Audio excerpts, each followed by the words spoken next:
The Raven Guard is an ancient and esteemed chapter of the Adeptus Astartes. This primogenitor chapter traces its origins back to the era of the Horus heresy, when they were a legion led by Primarch Corvus Corax. After the bloody battles, the number of space marines greatly diminished, and even before the legions were divided into chapters, they had a rather limited contingent. However, this did not prevent them from engaging actively on various theatre of war and conducting successful covert operations and daring sabotage missions behind enemy lines.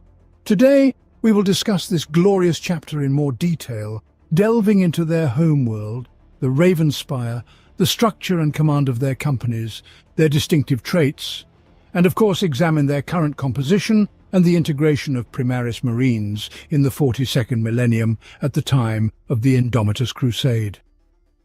The Raven Guard are masters of the unseen war, often achieving covertly what others can only achieve through bold and force-intensive assaults. For the Sons of Corax, ferocious frontal attacks signify the culmination rather than the beginning of an operation. By the time open battle commences, the enemies of the Raven Guard are already in disarray, their leaders slain, their fortifications destroyed, and their supply lines ablaze under smoke-shrouded skies. From its founding, the Raven Guard has been a force more subtle in its application than its Astartes brethren of other chapters. The warriors lacked neither the splendor and grandeur of the Ultramarines and Blood Angels, nor the overt power of the Imperial Fists. Even during the Great Crusade, while other legions shone as bright symbols of unity and conquest, the Raven Guard was the Emperor's hidden hand, tracking its enemies from the shadows beyond the ever-expanding light of terror. Thus was formed the Raven Guard's style of warfare, a style that has not greatly changed over 10,000 years. Covert assassinations, crippling raids and disorientation are their primary weapons. The claws sink into the unprotected underbelly of the enemy when he clumsily meets an already vanished threat. Open combat is like the final blow, delivered only after the prey has been exhausted through merciless strikes from the shadows. More so than most first founding chapters, the Raven Guard is shaped by the teachings of their Primarch and the legacy of decisions he made thousands of years ago. Much of the chapter's ancient history is lost, buried in the dust of ages. The Raven Guard themselves preserve only those parts of their heritage that can be imparted as teachings and doctrines. These are carefully preserved in stasis-sealed archival vaults deep within the chapter monastery. Nevertheless, for an outsider observer, a cursory glance at the battle brothers of this mysterious chapter is enough to notice the heavy hand of Corax. The genetic heritage of their father is deeply interwoven with the blood of every warrior in the chapter. Physically, while they do not lose any of the standard powers of the Adeptus Astartes, the Raven Guard tend towards a tall and sinewy build. The hand of the Primarch can also be seen in the combat doctrines and fighting styles key to the Raven Guard's approach to warfare. Through the tripartite path, honed by the chapter over millennia, the Raven Guard strives to master the disciplines of vigilant precision, sudden ambush, and supernatural stealth. Their veterans invariably excel in all these nuances, allowing them to wage war as the supreme predator, striking from a position of advantage to deliver a crippling or lethal blow before the enemy even realizes that the conflict has begun. In the worldview and philosophy of warfare, the Astartes of the chapter are sons of their Primarch. Corax has always been seen as a liberator, a deliverer who inspired not for glory, but rather for the swift and effective overthrow of tyrants and the salvation of the human race. However, it is said that he was introspective, secretive, and less prone to displays of charisma and camaraderie, so natural for some of his brothers. The Raven Guard inherited both the good and the bad from their genetic father, and in the Imperium of the 41st millennium they are regarded as sombre and even odious figures, perceived with both fear and hope. Often possessing sharp facial features and penetrating black eyes, the Astartes inspire an oppressively eerie dread in people. This is further aided by the fact that the battle brothers of the chapter often demonstrate skin so pale that veins are visible beneath it, and their hair is of midnight black colour. There is no doubt that these physical traits reflect those of Corax himself, though the only images that remain of the Primarch exist in stained glass, heroic frescoes or tall sculptures, most often created by those who have never even seen him in person. The nature of the Primarch was filled with sorrowful contemplation even before the weight of pride bore down on his shoulders. This is also inherent in his sons, who are very prone to self-analysis, bordering on self-destruction. In the darkest days of the Horus heresy, when the Legion of the Raven Guard was nearly annihilated by a monstrous act of betrayal, Corax attempted to use sinister genetic alchemy to alter his chapter's gene seed, thereby replenishing his ranks with battle brothers whose development into full Astartes was hyper-accelerated. The results of this act were so disastrous that even the Raven Guard now possess only the most allegorical descriptions of what exactly happened. All other information about the ensuing horror was expunged from their records. But the fact remains, tragic and incontrovertible, that the gene seed of the chapter is far from stable. It is for this reason that the Raven Guard are forced to recruit with a deliberate caution that often leaves them underprepared and dangerously under strength. Yet, this never kept the Raven Guard from fulfilling their duty, instead driving them to hone their skills as shadow warriors. So they get closer and closer to perfection to punish their enemies in unequal fights. Rapid strikes from the air, cunning reconnaissance operations and deadly ambushes. Some even feel the icy hand of long-gone battle brothers on their shoulder, urging them to greater efforts in the endless war for humanity's besieged souls, to forge a golden future that will lend meaning to the sacrifices of the past. The Space Marines hear the whisper of the fallen, as once did Corax, and the longer they shun the light, the louder these voices become. Whether these voices of the fallen are real or imagined matters not. They demand a future that cannot be, for war is the only eternal constant of the galaxy. Nevertheless, they serve to lead the chapter forward. The Raven Guard advances further into the grim age of the Indomitus, hunting the enemies of humanity as only they can. However mysterious and hidden the Raven Guardsmen might be, their righteous intentions are rarely questioned by allies. Their shadows hide the brightest shard of the Emperor's light, giving purpose to their endeavours and hope to those for whom they fight. Never has this beacon been so needed as among the horrors of the Imperium Nihilus. Across countless worlds, a new saying has arisen, whispered as fervently as any prayer. Look upon the shadows not with fear, but with hope. And only when the threat to humanity has passed, only then can the chapter lay down its burden and disappear into the shadows one last time. The homeworld of the Raven Guard is a moon named Deliverance, which orbits the forge world of Kiavar. Nowadays a rare bastion of salvation from the horrors of the galaxy, Deliverance was once known as Lycaeus, a prison moon, whose enslaved populace toiled under the tyrannical rule of the tech guilds of Kiavar. Kiavar and its moon Deliverance are the only shining jewels in this bleak desert of space. Yet this does not stop the bold or foolish enemies from seeking out the home system of the Raven Guard and beginning raids on it. Kiavar is filled with industrial riches and a growing population, while Raban and Rubar serve only the gas mining and processing factories that fester in their upper atmosphere. The Raven Guard shows no mercy to those who invade. To Lycaeus were sent not just criminals and dissenters, but all citizens who fell into the hands of the guild masters or failed to meet the quotas set by Kiavar for extraction. Condemned to labour in the force domes on the airless surface of the moon, or imprisoned in the dark depths of its mineral mines, they were outcasts who never returned to peaceful life. But when the infant Corvus Corax was discovered beneath the icy surface of Lycaeus, the fate of his people was forever changed. Sensing something wondrous in their discovery, the slaves of Lyceum secretly raised the young Primarch, naming him the Deliverer. When Corax swiftly reached his pinnacle, the name proved fitting for his deeds. He led the uprising campaign, which overthrew the hated rulers of Kiavar and once and for all crippled the power of the techno-guilds. Subsequently, Kiavar kneeled before the expanding Imperium, and Lycaeus was renamed Deliverance in honor of Corax. Personally visited by the Emperor of Mankind, Corax learned of his true nature as a Primarch, and was given command of the Raven Guard Legion, created in his image and likeness.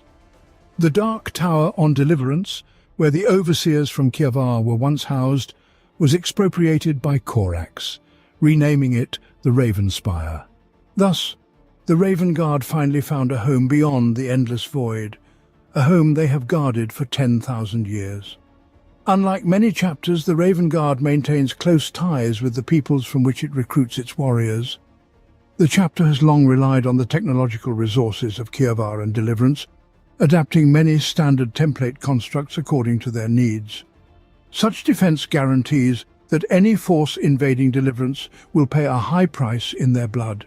This is fortunate, as the Fossar sector, where the Raven Guard's fortress stands, has faced many threats from the orcs of Wa. The danger only grew since the opening of the Great Rift, and the need for vigilance has never been higher. The Raven Spire is the fortress monastery of the Raven Guard. Its high spires form the imposing fortress befitting life in the Segmentum Tempestus. And yet, when Corax first laid claim to this venerable castle, he discovered its defences were rotten and neglected. Relying on tribute from surviving adepts of the techno-guilds and a new influx of imperial resources, Corax recreated the Raven Spire as an impregnable bastion bristling with weapons, capable of defeating a small military fleet. The fortress became not just a declaration of military power, it became a symbol of hope that Corax brought to the Kievar system, a hope that characterizes the very essence of the Raven Guard. Alas, with the vicissitudes of millennia, this hope has waned, just as Corax himself has almost become a legend. And the appearance of the Raven Spire reflects this malaise. Its redoubts remain inviolable, but their grandeur has dimmed. Towers that once shone like silver now stand rusted and grim, and their cavernous halls and training grounds, once used by thousands of battle brothers, now seldom contain more than a few hundred. Entire sections of the Raven Spire are covered in dust or sealed off. They are patrolled only by servitors in robes, whose bionic limbs scrape along the corridors like a warrior's death rattle. Walking through such places, you feel the presence of something distant and immeasurably greater than yourself. Doors open and close, seemingly without command, lit by the dim light of the sanctuary, as if torn from darkness. This revives rumours that the fortress itself is more than just living. Its functions governed by some ancient and mysterious machine spirit, born from dark antiquity. But to regard the Raven Spire as a decaying relic of better days would be foolish. Its dulled walls are as sturdy as ever, and its gun batteries still promise swift death to anyone who confronts their fury. If the fortress monastery seems outwardly faded, it is because the Raven Guard does not require ostentation and display. Not for them are the gleaming statues soaked in the oil of sagas, or the laudatory honours of other chapters. Functionality is everything, and as a training ground, bastion and vessel of their Primarch's legacy, the Raven Spire fulfills all the tasks necessary for Corax's sons. The highest tower of the Raven Spire is known as the Eyrie. It is on this high tier that Corax arranged his personal quarters, and since the Primarch left the Deliverance, few have dared to enter. For a whole year before his departure, Corax sequestered himself in the Eyrie, seeking atonement for the genetic horror he had unleashed upon his sons. Though seldom mentioned within the Order, after a year he emerged mad, broken by grief and guilt. The legend of the Raven Guard states that Corax ultimately found his redemption in the shifting wastes of the Eye of Terror, but the truth of this story remains unverified. Few possess sufficient authority and courage to disable the stasis fields of the Eyrie and walk its dusty halls, and the lords of the chapter do so only in moments of utmost need, hoping to commune with the echo of the departed Corax's spirit. It is impossible to say whether such an echo remains, but all agree that an unseen presence seems to fill the Eyrie. Of the guidance they receive, not one petitioner speaks. They also do not recount the contents of the parchments scattered throughout the main chamber of the Eyrie, saying only that they are inscribed with thick black characters, which become more indistinct as the lines themselves grow less coherent in meaning. In the labyrinth of mining tunnels, deep beneath the Raven Spire, lies an old apothecarian from the time of the Horus heresy. unknown to all except the most experienced brothers of the chapter, and untouched by anyone without the special permission of the chapter master. It was here that Corvus Corax's attempts to expedite the revival of his shattered legion reached their utter failure, giving birth to mutated monsters devoid of reason. When the Primarch finally realized the dreadful depth of his arrogance, he ordered the Apothecarian to be abandoned and forbade any further experiments. Then he entered the forbidden bounds alone and personally granted the Emperor's mercy to each space marine created by his mistake. Little is known about this time, as Corax ordered all records to be destroyed, but it is said that he emerged from his last visit there a changed being, as if a piece of his burdened soul was torn out for every wretched creature he had killed. As for the Apothecarian itself, its rooms were cleansed with Promethean fire, the doors sealed, and a new Apothecarian block was built in the higher halls of the Raven Spire. Nevertheless, the psychic consequences of the Primarch's actions linger in the old building, a stain of torment and betrayal, unveiling dark circumstances beyond the veil of reality. On the long moonlit nights when the Liberation reaches its annual apex over Kiava, the bestial howl echoes through the tunnels of the old Apothecarian, and the veterans of the Raven Guard's first company guard its doors. Since the earliest days of the Raven Guard, some of the brothers have been prone to a peculiar form of battle frenzy, a cold-blooded resolve to fight on, disregarding self-preservation, along with an inability to distinguish the whispers of the dead from the words of the living. That this is a manifestation of Corax's defective gene seed seems very likely, given its coincidence with the eyes darkening to an inky, impenetrable black, reflecting the traits of the Primarch himself. Furthermore, the obvious resemblance to the Primarch's behavior on his final journey to rid himself of past sins cannot be overlooked. Over time, this madness became known as the Sable Brand. The effects of the Sable Brand are not always permanent, and some battle brothers who have felt its touch and survived the carnage find their symptoms vanish, but for many, the desire to kill remains obsessive. During the Great Crusade, Corax formed from the detained shadow assassins and strike forces, whose roads sold by death would still serve the Emperor's cause. However, after the near-total annihilation of his legion at Istvan V, the Primarch no longer approved of the wasteful use of his warriors. Thus, he systematized his tactical doctrines into the trifold path of shadow, martial axioms that a possessed must adhere to in order to contain the madness of the Sable Brand. The endeavors of Corax resulted in only partial success, whereas the structure of trifold path of shadow led to fewer battle brothers falling to the Sable Brand. Those who now succumb rarely emerge from their spectral state.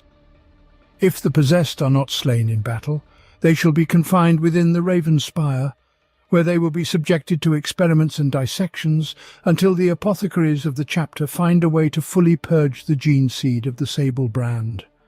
This activity is carried out in the deepest secrecy, for the terrible price of genetic intervention has blighted the Raven Guard for millennia, and many see such methods as a return to the arrogance of the past.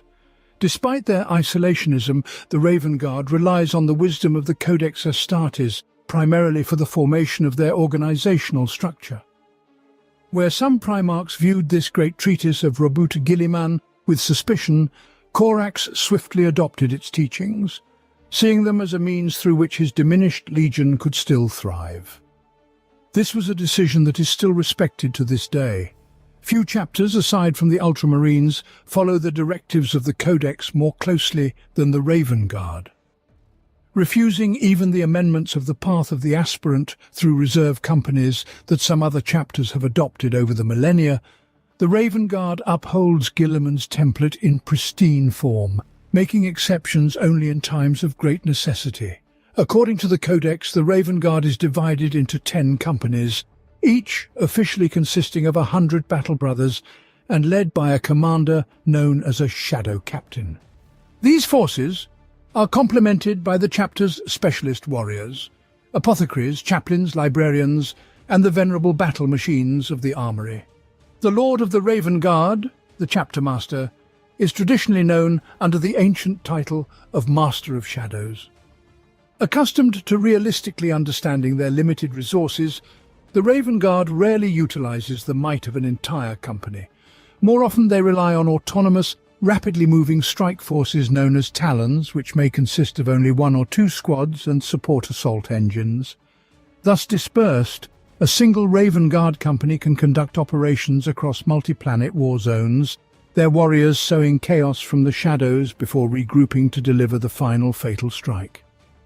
The flexibility of these Talons allows the Raven Guard to quickly amalgamate their assets, forming larger squads as needed, which can also be rapidly disbanded when new objectives arise. Such redistribution happens so swiftly that enemies tend to overestimate the numbers of the Raven Guard. This misjudgment is exacerbated by the chapter's tradition of altering their heraldry on the battlefield to sow confusion and conceal the true disposition of their forces. Despite the mobility and deployment of the Raven Guard, the structure of the company occupies a central place in how the chapter distributes its resources, and each company is formed in accordance with the patterns set by the Codex Astartes. Therefore, the first company of the Raven Guard consists of the most experienced warriors of the chapter, known as veterans, who have won victories for decades or even centuries of relentless wars. Just as one battle brother of the Raven Guard is worth a dozen lesser fighters, it is asserted that a veteran of the first company is equal to many less experienced battle brothers. Accordingly, they are most often deployed squad by squad to reinforce the operations of other companies. From the 2nd to the 5th are the chapter's battle companies. They include a versatile combination of squads for line, close, and long-range fire support, providing each shadow captain a wide range of tactical tools, whether deploying their full battle company to war or dividing their forces into smaller, more specialized units to adequately respond to threats of various kinds. As befits a chapter that has dedicated itself to rapid stealth warfare, the Primaris Space Marines from the battle companies of the Raven Guard often go into battle in Phobos armor. Its lighter design provides maximum maneuverability, and a new power source achieves almost complete silence. Taking into account the chapter's long-standing preferences for the Mk6 Corvus power armor with its distinctive beak-like helmets, the prevalence of Phobos armor requires it to be modified to give the warriors of the Raven Guard battle companies a streamlined, predatory look. As with all chapters that follow the Codex Astartes, from the 6th to the 9th companies are reserved for the Raven Guard. It is these brethren who are tasked with reinforcing the battle companies whose ranks are depleted during strike operations. Except in the most notable cases, a neophyte, elevated to the rank of a full-fledged battle brother, will pass through each reserve company, mastering tactics and weapon skills with which he will one day be called into a battle company. Fighting in the fire support squads of the 9th Company, he absorbs the commandments, the prioritization of targets, and how to use heavy weapons in the name of the Emperor. In the close combat conditions of the 8th Company's support squads, he learns to direct his fury to more effectively crush the enemy in close quarters. By the time a battle brother passes through the tactical reserve of the 7th and 6th Companies, he acquires all the individual skills required of a Space Marine. All that remains is to hone and temper them, balancing firepower with fury as each situation demands. The 10th Company is where Battle Brothers neophytes are first trained in the traditions and combat doctrines of their chapter. Compared to equivalents in other chapters, the 10th Company of the Raven Guard is distinguished by the lengthy period of service that candidates must complete before moving to the reserve companies. Known as the Subtle, the warriors of the 10th Company may spend over 10 years practicing the art of infiltration and sabotage until they are ready to don the black carapace. This company also serves as the advanced reconnaissance and strike formation of the Order, as it is here that 100 Vanguard Primaris warriors are stationed, ready to strike at the enemies of the chapter. The prolonged training in the 10th Company also serves a further purpose. Given the limited reserves of the Raven Guard's gene seed, the command studies each new recruit, seeking to select only the best. The Raven Guard can afford to invest time only in the finest individuals. The Black Wings, the first company of the Raven Guard, as of the 5th year of the Indomitus Crusade, are the most mighty warriors of the Raven Guard, known primarily for their assassination prowess. Many tyrannical warlords believed themselves securely hidden within the heart of their forces, only to meet a swift death at the hands of the First Company, whose veterans strike as lightning, retreating as quickly as they appear. Among the doctrines of Corax, great importance was placed on the belief that an enemy without a leader is already a defeated enemy. This principle still guides the First Company of the Raven Guard, who have made themselves masters of assassination. Whether they fight as a single squad within a combined formation or are deployed in full strength, the Black Wings aim to decapitate the enemy at the first opportunity. Thus, the First Company directs the Raven Guard's path of war to its very essence, victory by the fastest and most pragmatic means. To assist them in their task, most of the Black Wings brothers prefer combat gear that allows them to move quickly and silently across the battlefield. For the Primaris Space Marines, this often means donning the lighter Phobos armor and trusting their combat instincts to avoid the fiercest of the enemy's attacks. Only when the most steadfast resistance is expected do the Black Wings turn to the tactical dreadnought armor, which they often equip with paired lightning claws to shred the retinue of enemy warlords.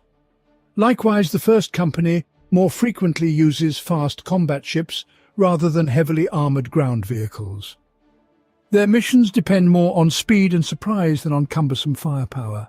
Indeed, the Black Wings often enter the field with a squadron of gunships, providing flexible aerial support to the black-clad executioners on the ground. Away from the battlefield, the Black Wings carry another duty. They are devoted to secrecy and shame. They are the ones who guard the entrances to the forbidden apothecarian of the Ravenspire on the night of Foreman, carrying a solitary vigil on their shoulders to prevent the bestial combat filling its ancient corridors from gaining physical form. Ascension to the First Company allows the Battle Brothers of the Raven Guard to wear the traditional crystalline symbol of the Space Marine veterans.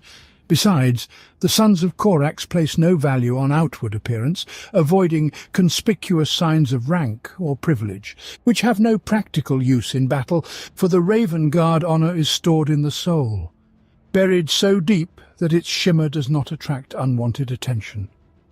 When veterans of the First Company join the strike forces formed from other companies of the chapters, they leave their usual department identifiers and instead assume the designation of the unit to which they are attached. For example, veterans helping the Battle Brothers of the Fourth Company under Veteran Sergeant Ascaris will simply be known as members of the chapter of Ascaris and will take on the number of the squad. The Shadowborn, the Second Company of the Raven Guard during the 5th Indomitus Crusade. If the Black Wings are the outstanding assassins of the Raven Guard, then the Shadowborn from the Second Company are the brightest embodiment of the chapter's main skills. To join their number, a Battle Brother must prove his understanding of the subtleties of war as well as its cruelty. He must be knowledgeable in the secret way of shadows and be able to sense the movement of his enemy even under the most difficult conditions. The Battle Brothers of the Second Company are shrouded in shadows, like in a shroud, and can move in complete silence even when clad in armor. However, they must also understand the limits of stealth and know when to abandon the comfort of invisibility in favor of a swift attack. At the right moment, deception must give way to fury and stealth to rage. To the credit of those Shadowborn, such necessity does not always arise. Often, their enemies bleed to death without even noticing their wounds. By this time, the Second Company is already selecting other targets or seizing tactical advantages elsewhere. The Second Company extensively uses two subdivisions of Primaris Reavers and Infiltrators. This allows them to weaken enemy positions before heavier attacks. Such rapid response troops excel at disrupting enemy communications and sabotaging key targets, and those who serve in the Second Company conduct such operations with the highest expertise. The new generation of warriors proved to be so effective that Shadow Captain Aj Solari expressed ambitions to field forces that can operate entirely based on Phobos armoured marines, offering the chapter a second additional vanguard squad alongside the permanent forces in the 10th Company. Whether this will be adopted into the doctrine is still unknown. The Ghost Stalkers, the 3rd Company of the Raven Guard, during the 5th Indomitus Crusade. Compared to other companies of the Raven Guard, the Ghost Stalkers of the 3rd Company are unswerving in thought and deed. Sometimes eschewing the art of distraction and evasion, they rely on sudden and overwhelming force to silence the foe. The core of Corax's doctrine was the trifold path of shadow, often depicted as a trident drawing with a short blade or a lightning-fast 3-taloned claw. Mastering one path, he taught, provided the possibility of victory, mastering two made triumph likely, and fulfilling all three made the enemy's defeat inevitable. From the very beginning, the chapter's battle companies were founded around this tripartite path. The companies from the 3rd to the 5th specialized in a single branch, and a Battle Brothers advancement to the 2nd only occurred when true mastery was achieved. Such promotion was far from guaranteed. Even among Corax's sons, very few could fully replicate his mastery, and many Battle Brothers remain in a single battle company, unmatched in their own path, but never truly able to comprehend the ways of their brethren. The Space Marines of this company strive to master the way of ambush, the most ruthless and uncompromising aspect of Corax's teaching. Thus, they employ fast-moving squads that can encircle and destroy enemy forces one piece at a time, always retreating to strike elsewhere before the inevitable counterstrikes of the enemy. Jump-pack soldiers and land speeder, traditional bulwarks of the 3rd Company, supported by precise attacks of drop pods. Such tactics require a level of boldness rarely seen in other parts of the Raven Guard's closed and contemplative brotherhood. As a result, the ghostly hunters are viewed with a degree of aloofness by the rest of the chapter, which disdains rash and hasty actions of any kind. Nevertheless, following the path of ambush is vitally important precisely because it balances the Raven Guard's tendency towards thoughtful vigilance. This is most evident in those rare instances when the chapter deploys in mass formation. At such times, the 3rd Company inevitably takes the initiative, cutting a bloody furrow through enemy defences for their battle brothers. These fierce clashes with the enemy explain to some extent why the 3rd Company is always under strength, for courage carries a price that must be paid in blood. Nonetheless, it is noteworthy that more Shadowmasters have risen from the Ghost Stalkers than from any other company. In the end, courage is the currency with which humanity's survival is traded. Stealth and vigilance have their place, but some matters can only be settled with the chain blade roaring at the enemy's throat. The silent, the 4th Company of the Raven Guard, as of the time of the 5th Indomitus Crusade. Stealth is the second aspect of the trifold path of shadow, revered above all others by the Battle Brothers of the 4th Company. All Raven Guard Space Marines are trained to move stealthily, using every shadow to their advantage as they silently approach the enemy. However, the warriors of the 4th Company take these skills to the extreme. Known as the Silent, they exist in the spaces between sounds, becoming one with the environment in which they hunt. They draw inspiration from the tales of their Primarch, who, it is said, could remain unnoticed even in plain sight if he wished. Such gifts are not available even to the most devoted sons of Corax. But the Silent come closest to the supernatural abilities of their forebear. Therefore, the Silent are thoughtful and methodical in their approach to battle, deeming it paramount. Their squads are typically deployed in campaigns that were from the beginning long and arduous, where positioning matters more than mere fury. After deployment, the Silent penetrate deep behind enemy lines, carrying out precise operations of sabotage and destruction that make the enemy's resolve waver. It falls to other companies to finish what they have started. True to their name, the Silent do not utter a word in battle. They attack without a battle cry and do not use any verbal commands or vox chats that could betray their presence. Instead, orders and warnings are passed either through encoded vox picts or gestures. Both methods use Corspec, a secret language once used by the rebels of Deliverance in Corax's time. When the fight is finished, the ghosts depart just as silently, taking their dead and leaving no trace of their attack, save for the corpses of their enemies. The Silent specialize in infantry warfare, as their stealthy approach to battle leaves little room for armoured assault.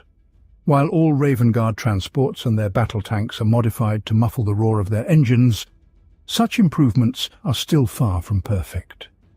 Tracks left by ground vehicles are difficult to hide. When armoured vehicles are used by the 4th Company, they usually serve as a diversion. Nevertheless, in response to the shocks of the Indomitus era, the 4th Company has made extensive use of reserves of repulsor tanks, whose anti-gravitational generators mitigate some disadvantages of conventional vehicles. So, when the Silent now go to war, the wrath of repulsor cannons blazes alongside the bolter fire of infantry. The Shadow Captain of the stealthy 4th Company also traditionally doubles as a master of the fleet. Nonetheless, the Pact has proven its worth many times over the millennia. Acting behind enemy lines just as they do, the 4th Company possesses unique capabilities for providing target data for the orbital battle fleet and disabling or destroying defense measures that would otherwise prevent bombardment. The Watchful, the 5th Company of the Raven Guard during the 5th year of the Indomitus Crusade. They watch with the vigilance of the third and final path of the Shadow, considering it the most crucial legacy of their Primarch. In their view, ambush and stealth are empty doctrines if not grounded in ceaseless vigilance. Thus, the 5th Company appears to know every weakness of their enemy. The only flaws hidden from their gaze are their own. Where other Primarchs left scouting to their warriors, Corax often took this duty upon himself to gain a clearer picture of the impending operation. This practice he endeavoured to pass on to his sons. And after the second founding, vigilant reconnaissance became the guiding principle of the 5th Company, subsequently known as the Watchful. From remote observation posts, the warriors of the 5th Company watch over the battlefield with sharp eyesight inherited from their father.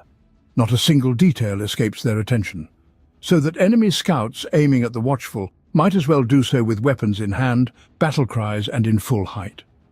The Watchful are the only combat companies that fully utilize the mightiest assets of the arsenal in the Raven Guard. Battle tanks and combat suits usually accompany the 5th Company into the theatrics of war. Their fire is directed with supernatural precision, although those unfamiliar with the methods of the 5th Company attribute this extraordinary accuracy to the gift of foresight. The truth is much more mundane. Prolonged study of the enemy exposes his weaknesses and habits. Armed with such knowledge, predicting the movement of the target and evasive actions becomes child's play. If there is a price for following the path of vigilance above any other, it is the propensity to observe but not act, to ponder unfolding events, waiting for the perfect moment for a strike, which may never come. Thus, those absorbed in vigilance begin to reflect the most destructive trait of their Primarch, the obsessive search for answers that cannot be found. Fortunately, some battle brothers come to the 5th Company only after serving in the 3rd or 4th, bringing with them different relationships to the Triune Path, serving as a counterbalance to the vigilant during their most challenging moments. It is for this reason that the 5th Company maintains the largest contingent of jump forces in the Raven Guard, apart from the 8th Company, and its Shadow Captain invariably enters battle at their forefront. Not only do such battle brothers manage to reach the most advantageous positions unreachable by foot soldiers, but their presence also reminds the vigilant that the primary duty of the Adeptus Astartes is to act, and that the heart of battle is their spiritual home. Whenever these wars unfold, there comes a moment when the roar of the guns is drowned out by the roar of the jump packs, and the vigilant leave their watch in favour of bloody judgment in close combat. Beyond their combat duties, they bear the responsibility of guarding the Raven Spire, and have the honour to perform the ancient ritual duty that watches for the possible return of Corax. An individual battle brother from the 5th Company has performed this mournful duty every day since the Primarch's disappearance. Even during the galactic upheavals of the Black Crusades, and even while defending their own Kiavar system against the Tyranids and Orcs. The fact that the vigil of the 5th Company has lasted 10,000 years without response holds no meaning, for its purpose transcends tangible need or obedient tradition. It has turned into a flame of hope, shielded from the galaxy's suffocating despair by a single unwavering guardian. The Darkened Blades, the Sixth Company of the Raven Guard. The Sixth Company has the honor of continuing the Primarch's coveted fight against tyranny, to destroy the ambitious plans of despots, demagogues and false prophets who would shackle humanity with the chains of enslavement. Of all the companies in the chapter, the Sixth is typically the most itinerant, operating far beyond the bright glow of the Astronomicon. In most chapters, reserve companies primarily exist to replenish losses of combat companies in campaigns and rarely receive their own objectives. This is not the case with the Raven Guard, whose exhaustive selection process prepares reservists who can fight on many theatres of war, on par with their combat company brethren, and even deploy as such. Such is the case with the Sixth Company, the Darkened Blades, whose ongoing mission is to penetrate enslaved worlds and return them to the Imperial fold. Tyrants take various forms. Some planetary rulers are too callous or greedy to govern in the interests of their people. Others succumb to the temptations of chaos, the insidious whisper of gin-stealers' cults, or the false promises of the Tao. The Darkened Blades make no distinction among them, for all these maladies have a common cure. Like parasites on a living host, they must be ripped out of the worlds they afflict and thrown into the purifying flame, to serve as a lesson to any who would follow a similar path. The precise means of liberation vary from world to world. If the decay is centralized, the Darkened Blades use lightning-fast attacks common to the Adeptus Astartes, amassing overwhelming force against an unprepared enemy. However, more often, oppression is of an endemic nature, and they must confront it on a continental or even planetary scale.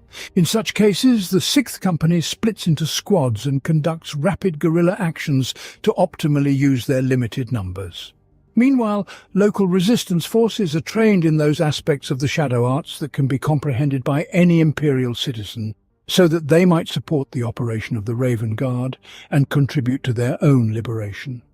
The Raven Guard cannot dwell in peace indefinitely, and their ambition is to prepare the liberated populace to fend for themselves.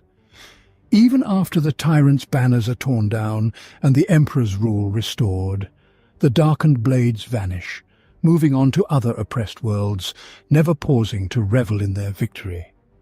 There is always a demand for their prowess elsewhere.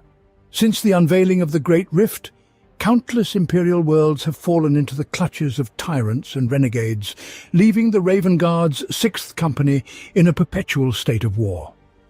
The Whisperclaws excel in executing straightforward attack-retreat maneuvers, adhering to a mobile and responsive combat doctrine. The warriors of the Seventh Company frequently employ land speeders and other aerial assets from the chapter's arsenal, catching their foe off guard with swift strikes. Corax taught that speed and stealth are often interchangeable. What does it matter if the enemy is taken by surprise by an attack from hiding or by one so rapid it cannot be countered? Preferring the latter, the units of Whispering Talons often operate ahead of the main strike force, seizing potential targets and executing complex strategies that annihilate the enemy. On the rare occasions when the Raven Guard fights as one, the Seventh Company is often found fighting alongside the Battle Brothers neophytes and the Primaris Vanguard specialists of the 10th Company, forming elite assault forces that capture strategic points and cripple the enemy's supply lines. This cohesion is maintained even in smaller engagements, where advanced scout units employ a mix of sabotage, assassination and ambush to clear a direct path for the warriors of the 7th Company, who then strike like a spear to the heart of the enemy. So close is the combat bond between the two companies that some veterans of the Whispering Talons forego progression into battle companies and instead return to the 10th, serving as mentors and instructors. In keeping with the tenets of both the Codex Astartes and Corax himself, the Raven Guard frequently utilizes various heraldic symbols on their warriors' armor. While line units typically display the Codex-approved arrow somewhere on their right shoulder pad, this company, more than any other, thoroughly alters the ways in which identification marks and squad numbers are displayed, thereby misleading their enemy. According to Raven Guard tradition, each company of the chapter was named by Corax himself. If so, the designation of the 8th Company hints at an ironic humour rarely exhibited by the Primarch. The unseen are not visible on the battlefield until they choose to reveal themselves, their presence scarcely unnoticed, as little can match the roar of a jump-pack assault for their enemy. The 8th Company serves as the Raven Guard's reserve of immediate support. But in line with the chapter's principles, its squads often fight in their own detachments, just as they support the battle companies. Just as in most chapters, the tenure of a battle brother in the assault reserve is deemed a necessary but temporary part of his training. The honing of close combat skills must be completed before proceeding to their development in the 7th and 6th Companies. There have been instances where the battle brothers of the Raven Guard remained amongst the unseen until they received the Emperor's grace. It cannot be denied that the genetic sons of Corax share his preference for entering the battlefield on the fiery wings of a jump pack, making it unsurprising that many brothers find success during their time in the 8th. The battle doctrines of the Raven Guard rely more on speed and maneuverability than on punitive force. As a result, their strikes are lethally quick and brutally precise, slicing through the defences of their enemies by the path of least resistance to find and pierce the heart of the enemy army. When the punitive fire of the offensive is supported by Primaris Inceptors, few can withstand such onslaught. The unseen prefer to use jump packs to quickly engage in combat, often deploying directly from the assault bays of passing Thunderhawk gunships.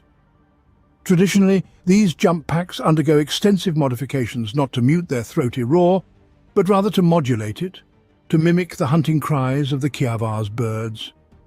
The entry into battle of the unseen is heralded by a piercing cry, like some monstrous and devilish choir, an aphonia that penetrates the enemy to the very marrow. Justifying this strange rite, the 8th Company asserts that their speed and ferocity afford them ample initiative. However, the company suffers from the worst casualty rates in the chapter, and concerned voices have been raised more than once, criticizing their combat methods. Nonetheless, the unseen fiercely guard their traditions, reminding critics that dead eyes see little and lifeless tongues offer no warnings. The dirge singers are named in honor of the mystics of Kiavar and Deliverance, who weave secret hymns for those about to die. The 9th Company is the reserve company for fire support of the Raven Guard. It is here that the majority of recruits come after completing their grueling training in the ranks of the 10th Company, taking on the responsibilities of a full battle brother for the first time and honing their skills with the countless long-range weapons of the chapter. To the dirge singers, fallen warriors placed within dreadnoughts often join in battle.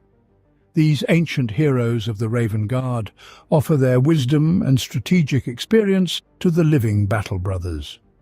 The dreadnoughts, fighting alongside the dirge singers, bring more than just their heavy armament. They offer support to their brothers and serve as a bastion of resolve, even in the most challenging moments. Dreadnoughts hold great respect within the 9th, and they sometimes act as battlefield officers. The 9th operates formations known as the Chorus, in which dreadnoughts, Stormraven gunships and fire support squads act together to deliver swift and punishing firepower to any point upon the battlefield. Such tactics brought the 9th Company many victories, often against such overwhelming numbers of opponents that Adeptus Terra advised against engaging. Indeed, during the siege of Cantarell, a strike force from 3 squads of the 9th Company held 10 leagues of coastline against the D Blood Flag pirates, redeploying to counter each attack whenever the roar announced that an Orc dropship was approaching the quay. The dirge singers paid a high price, losing half their number to death or injury, but their sacrifice delayed the Orcs' advance long enough for the Talon 293rd Regiment and the Fire Lord's chapter to defend the second line of defence, ultimately preserving the tech vaults of Cantarella from desecration by the Xenos. Shadow Captain Vos de Lorne, commander of the 9th and known for being a restrained traditionalist, is the only high-ranking officer in the chapter who resists the growing presence of Primaris Marines among his squads, and is likely to continue doing so until a formation as effective as the Chorus emerges from the turbulent potentials offered by genetic sorcery. To his peers' dismay, Daemon is infamously known for keeping a close watch on Primaris brothers, and reportedly applies absurdly rigorous standards to their combat operations. Such bias is a deviation from the norm at a time when even the most stubborn commanders of the chapter are quickly adapting to the presence of Primaris Space Marines within their ranks. Nonetheless, Daemon's stubbornness is not without its benefits. By the time Primaris Marines of the Raven Guard leave his company, their skill and resolve in combat are almost unmatched. The 10th Company is the place where all initiates of the Raven Guard are first trained and scrutinized by the commanders of the chapter. The art of stealth, honed during service in the 10th Company, stays with a recruit throughout many years of war, shaping him into a true son of Corax in character and deeds, as well as in flesh and blood. The Raven Guard primarily recruits from the regions of Kiavar, where the name of Corax is a legend. Therefore, being called to serve in the Raven Spire is a great honor, though for many this calling ends in death before the gift of the gene seed can be received. With its gene seed tarnished in past millennia, the chapter takes no chances on those who merely express a desire. Before being granted the gene seed of Corax, a neophyte must undergo countless trials in the redemption pods and through the unwelcoming wastes of Kiavar. To receive the gene seed means to carry the future of the chapter in one's own flesh and to understand the rarity and honor of this burden. And yet, it is but one step along the tortuous and perilous road, for the Raven Guard expects relentless service from its neophytes. The contingents of the 10th Company, known as the Pinions, are often deployed at the very heart of major strike forces and operate in close cooperation with the battle companies as specialists in infiltration and reconnaissance. Known as the Unseen, the scout squads of the 10th Company prowl behind enemy lines, transmitting vulnerabilities to the Strike Force Command, providing reconnaissance that can influence the fate of the conflict. Such missions are an important proving ground for those who seek to master the art of shadow. Only under the watchful gaze of the enemy can one truly test their stealth. Only within earshot of vigilant sentinels can a warrior learn to move without sound. This is a trial by fire for the trainee warriors, who rush into war on bikes or aboard land speeders to keep pace with their elite brethren to appear in the deadliest of situations. For those who survive, such joint operations are the main source of skill enhancement and can even become the final rite of initiation before a neophyte achieves the full status of a battle brother. When this long-awaited goal is reached, it marks a time of dark celebration for both the neophytes and those who trained them. However, such rites are brief, for the Raven Guard does not endorse the excessive glorification of personal achievements. Alongside the scout squads of the 10th Company, there exist permanent squads of Space Marines, specialists clad in Phobos armor, including Reavers, Suppressors, Incursors and Infiltrators. Killing enemy commanders, jamming communication networks, and sabotaging the infrastructure of the foe, these vanguard warriors strive to impair the very ability of the enemy to wage war. Only after their victims have been weakened does the vanguard strike openly, unleashing all their lethal force. A strike that leaves the enemies of the Raven Guard lying as carrion for crows. The vanguard elements of the 10th Company are so valued that full details of their whereabouts are usually known only to their shadow captain and the Master of Shadows himself, for in secrecy lies strength. Led by the Master of Shadows, the commander of the Raven Guard is entrusted with organizing the combat might of the Raven Spire, upholding the teachings of Corax, and guarding the precious gene seed of their chapter. The Lords of the Raven Guard act with even greater autonomy than their counterparts in many other chapters. While the word of the Master of Shadows is sacrosanct, those who serve under his command are advised to act on their own initiative until such a word is given. Some chapters might consider this unconventional approach a step towards anarchy, but it has served the Raven Guard well throughout all 10 millennia. Where other forces might feel a collapse after the death of their leader, the Raven Guard always has another among its self-sufficient shadow captains ready to take up the mantle of command. This philosophy extends throughout the entire command structure of the Raven Guard, Chaplains, librarians, and tech marines must act intuitively in combat, guided by experience and instinct, as once did Corax himself. Necessity ensures that a strike team rarely enters combat without the spiritual guidance of a chaplain or the skills of a tech marine to soothe a wounded machine. Yet, the precise details of such arrangements are seldom imposed from above. Only apothecaries are formally appointed. In light of the chapter's stormy past, all efforts are made to preserve the remaining stocks of gene seed, extracting the progenoid glands of the honoured dead. The Raven Guard maintains a somewhat larger cadre of apothecaries, to ensure that when a battle brother falls, the metallic drills of the reductor are never too far away for extracting the gene seed. Although in theory, the Master of Shadows should consult with his shadow captains and the senior members of the Reclusium, Librarius, Apothecarian, and the Armory, in practice, it is rare for all to gather in one place. When Kayvan Shrike called a conclave, bringing together his battle brothers scattered across the entire Imperium, it was the first such meeting held in the grim halls of the Ravenspire in nearly 2 centuries. The Raven Guard, by their nature, are as restless as any fleet-based chapter, and their leaders are little inclined to talk. Nevertheless, in their purpose, the Raven Guard remains as cohesive a brotherhood as any that can be found across the battling Imperium, bonded not only by the legacy of Corax's flesh, but also by his insatiable desire to see humanity freed from darkness. That they will take every necessary step to accomplish their mission will be no less true for being unspoken. All chapters of the Space Marines have their rituals accumulated over endless centuries, and the Raven Guard is no exception here. Most of all, the Battle Brothers revere their fallen Primarch and the Emperor himself, a distant and aloof figure, more akin to a stern patriarch than a deity in the traditions of the Raven Guard. Other rituals reflect ceremonies conducted across the Imperium, differing only slightly from those practiced by thousands of warrior cults. But the shadow rituals are unique to the Raven Guard and their successors. Preserved since the time of the Great Crusade, these fragments of mystery and wonder teach that shadow contains both truth and falsehood. The purpose of each rite is to separate one from the other and the flash of truth, otherwise hidden. Truths about their battle brothers, their purpose, or even their enemies.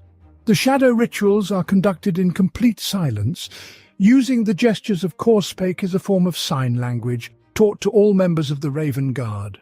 This allows them to communicate on the battlefield without having to risk themselves to exposure by speaking or using Vox technology.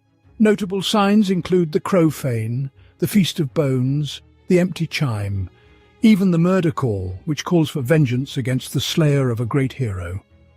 All are conducted without words, their secrets veiled from the uninitiated by cloaks and silence. Observing such rituals is as much a duty of the chapter's shadow captains as it is of their chaplains, for they walk in the shadows no less than the master of secrets of the Raven Spire. Mention of shadow as a prefix to rank signifies a battle brother who has mastered the rituals of the trifold path of shadow and thus holds the deepest connection to the Primarch. No one can rise to the rank of captain without such mastery, yet this title is not in itself a prerequisite. Any battle brother can be granted the status of shadow as soon as his abilities have been proven. Indeed, it is quite common among the squads of the Second Company, the Shadowborn. These warriors are highly respected by the rest of the chapter, yet hold no privilege. To walk as one with the shadow is a powerful gift, but even in the Raven Guard, it cannot replace proven leadership abilities. At the very heart of the Raven Spire nests the Armory, where the chapter's battle tanks, starships, weapons and power armors are maintained in a state of constant readiness by tech marines and a toiling army of servitors. The Armory Chamber stores both the history and the future of the chapter, and as such, it is a place of immense spiritual significance to the sons of Corax. The Horus Heresy Cataclysm dealt a terrible blow to the combat power of the Raven Guard, depleting not only the ranks of its warriors, but also its arsenal. During the massacre at Istvan V, a horrific amount of the Legion's material and armor was destroyed or lost, forcing the Raven Guard and their successors to rely on older models of armor and weapons for many centuries thereafter. After many years of laborious effort, The manufactories and smiths of Kiava ultimately remedied these deficiencies, but signs of the problem remain. Many of the oldest assets in the armory still bear scars from battles past. Memorial scars of Istvan, Talamos and Karinai are preserved among them all. However, from time to time, such battle damage is partially repaired or compensated for to meet the needs of future wars. Nevertheless, distinctive markings can easily betray equipment trying to hide its true identity. The removal of these historical marks is always a sorrowful task for the masters of the Raven Guard, and it is undertaken with heavy hearts. That the chapter permits this speaks to their belief in pragmatism over pomp. The most ancient war machines of the Raven Guard rarely emerge from the shadows. They are kept in the deepest vaults of the armory and are prepared only in times of dire need, when the old spirits awaken to aid the endeavours of the living. The Raven Guard believe that their fallen are not lost forever, but wait in a shadow that light cannot pierce, weighing the deeds and failures of their successors. Bringing the venerable relics of the armory back into the flames of war, the Sons of Korax invite their forebears to take note that the cause of the chapter still upholds wars worthy of their legacy. For this reason, the Raven Guard holds the sarcophagus of the dreadnoughts above all other relics. For such marvels allow the honoured dead to fight side by side with the living, even while standing with one foot in the shadow. Despite all its old ghosts, the armory remains a rare hive of activity within the darkness-enshrouded Ravenspire. Each battle brings fresh wounds to the legendary armour that must be restored. The weapons and indomitable plating of war machines must be repaired, and their machine spirits appeased. The battle gear of fallen brothers is meticulously restored, ready to serve their successor in the chapter's endless battle. Thus, the armory blazes with light and fire, even when all else is consumed by silence. The strike of the hammer and the roar of the forge are the recommitment to a war that will never end.